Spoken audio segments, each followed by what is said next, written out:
ano, computer daw, computer programming. Ngayon, naligo ako, napasarap ako sa ligo, hindi ko alam. Hindi ko na hinaan yung kanin, na sunog yung kanin. Eh, grabe naman yung mga kasama ko doon natutulog, hindi man lang naamoy nila. Ay, lumaki yung apoy sa puwit ng kaldero.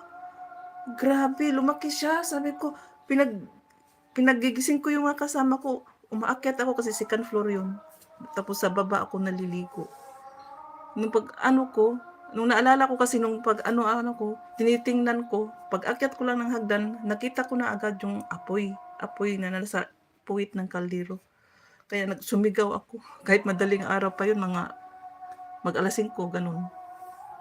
Pero pag Manila, marami namang mga gising, mga kapitbahay, ganun. Pero yung mga kasama ko talaga, as in tulog, ako lang ang gising. Dahan-dahan pa ako sa pagkilos kasi tulog pa nga.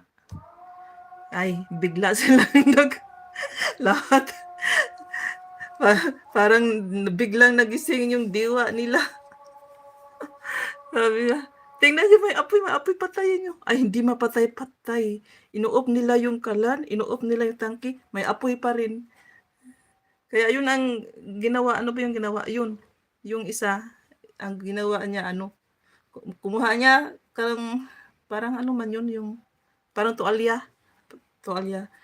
Nilagyan niya, inilublob na sa tubig, tapos nilagay doon. Tinanggal yung kaldero at nilagay yung tuwalya doon sa may sangkalan.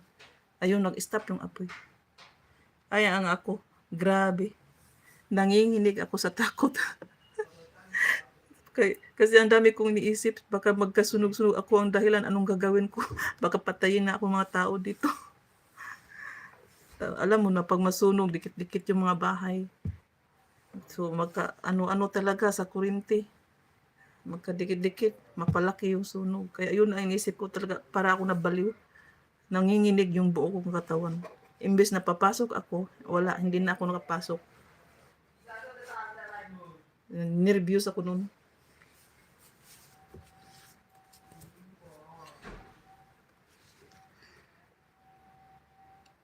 Oo, ganyan ang gagawin pag may apoy. O yun nga, buti yung isa na isipan niya, tuwalya, tapos nilublob niya sa tubig. Kasi hindi talaga nag-stop yung apoy. Pinatay na yung kalan, tapos yung tangki, pinatay. Ay, yung apoy, umaano pa rin. So, saan galing yung apoy? Tapos noon, sa trauma ko, matagal siya. Dito lang ako na dito lang ako medyo na ano yung trauma ko. Nung pumunta ako ng abroad, trauma pa din ako. Hindi ako magluluto. Sinasabi ng amo ko, marunong ba ako magluto? Sagot ko, hindi po. Hindi ma'am, hindi. Hindi ako marunong magluto. Kakain lang ako. Yun talaga una ang tinanong ng madam, marunong ba ako magluto? Pero sabi ko, hindi. Utusan mo lang ako ng kahit ano, wag lang yung luto. Yun. Takot talaga ako sa apoy. Tapos dito, para siyang nawawala nung time na iniwan ako ni Mr. dito. Tapos pumunta siya ng abroad. Eh, wala akong choice. Ako mismo ang magluto para makakain kami ng anak ko. Kaya yun,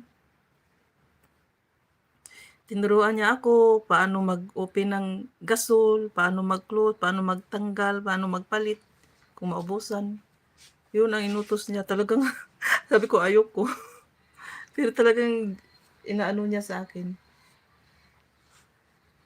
Pinupos niya na marunong ako. Yun. At yun nga. Nagiging okay na yun. Ay nako. Just 2 years lang siguro na ulit-ulit yung pagka-trauma ko. 2 years or 3 years ulit. Mga 3 years na siguro. Since na na ulit-ulit yung pagka-trauma ko. Alam niyo kung bakit? Mag-highlight pala ako, wala man akong highlight, sayang.